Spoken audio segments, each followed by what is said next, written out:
नमस्कार। ओडिशा रे भारतीय जनता पार्टी रो मुंड चाल रे बाजिलानी।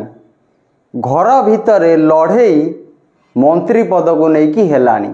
नेता निजर गोटी चलैलेनी जे मते मंत्री कलनी एबे तमे भोगिबा आरंभ कर। मु कहूची राज्यसभार जो उपनिर्वाचन ओडिशा रे होउची जाको मागिकी नेकी बा किणिकी नेकी निज दल रे शामिल कले भारतीय जनता पार्टी बिजू जनता दलर ममता महंत को नेकी शामिल करिथिले। सी आगरु राज्यसभा सांसद थिले। आमको लागुथिला बोधवे नंडा बाबू बा कहबा मनमोहन जादू मलम जे बीजेपी रो सभापति अछंती तांकू गिफ्ट स्वरूप राज्यसभा पठाया पई दल प्रयास करुछि, किंतु एटा हमर धारणा भूल थिला।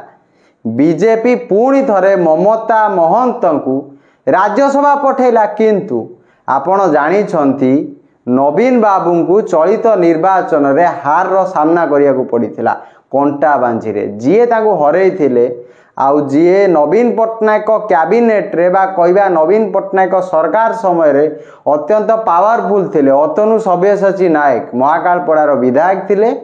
विभिन्न डिपार्टमेंट से मंत्री भावरे कार्य करछंती। आ जेतबे से विधानसभा निर्वाचन चली थिला ता पूर्वरु से तीनोटी इम्पोर्टाट विभागर मंत्री थिले। उच्च शिक्षा विभाग कहबा खाउटी कल्याण समवाय कहबा, किंतु तांकू जेतबे एते भोट व्यवधान रे जने नुआ नेता दुर्गा बाबू हरई देले से समय रे कोउट ना कोउटी आकलन करा जाउथिला जे नवीन बाबू को हरैला, जे दुर्गा बाबू जे अतुनु बाबू को हरैले तांकू दल कोनोस ना कोनोस एक दायित्व रे बसैब, मंत्री करिब, कैबिनेट रे हो बा राज्य पाए हो, किंतु तांकू साइड लाइन करिकी अलगा नेता को मंत्री कले।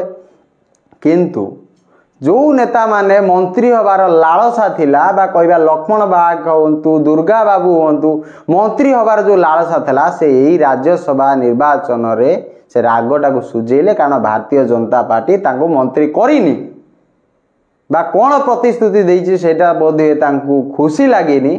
सेति पाई से जग्गा प्रधान बा कहबा हमर जे बीजेपी रो नेता विधानसभा लड़ुतेले बुनु भाई को विरुद्ध रे बुनु भाई जीतिले मात्र 37 खंड भोट रे। ये 37 खंड भोट रे पराजय होइतिले तांकू मोहरा बनागला। से स्वाधीन भाव रे निजर नामांकन पत्र दाखल कले राज्यसभा पाई, किंतु गोटिए प्रश्न मंत्री हवा आशा रे आशा जेतले मौलिला से समय रे दुर्गा बाबू एवं लक्ष्मण बाग निजर इगो साटिस्फाई करबा केते दूर ठीक। भारतीय जनता पार्टी रे गोटे अंतर कंदल सामना को आसिला। आमे कहि परिबा जे 2 दिन 4 दिन बा 10 दिन परे बीजेपी कहबो एटा हमर गोटे प्लान बी थिला, काले ममता महंत को प्रार्थी पत्र दाखल रे कोनोसी त्रुटि थिबा बा तांकर प्रार्थी पत्र कैंसिल हे जिवो। आ सबुठु बड़ कथा हला मोहन बाबू जे मुख्यमंत्री ओडिसा रो से सतेरे केते दिन पर्यंत मुख्यमंत्री भाव रही पारुछंती, कारण आमको जल जल करी देखा जाउची जे मोहन बाबू को सरकार रे नेता माने खुशी नांती।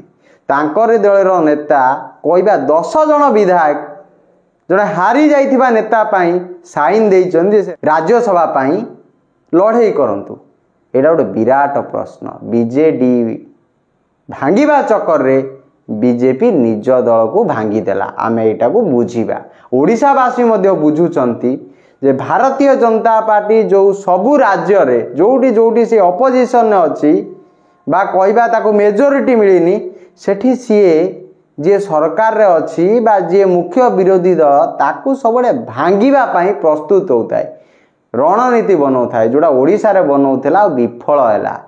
जाकी ममता महंत तो गले, किंतु निज दल रे जो गृह युद्ध अच्छी सेटा को सी अटकई पारिलेनी। जगा प्रधान देखई देले जे मु होउची बीजेपी आ मु होउची बीजेपी दलर नेता आ मोर हक अछि राज्यसभा जीवा पाई, ममता महंत किए।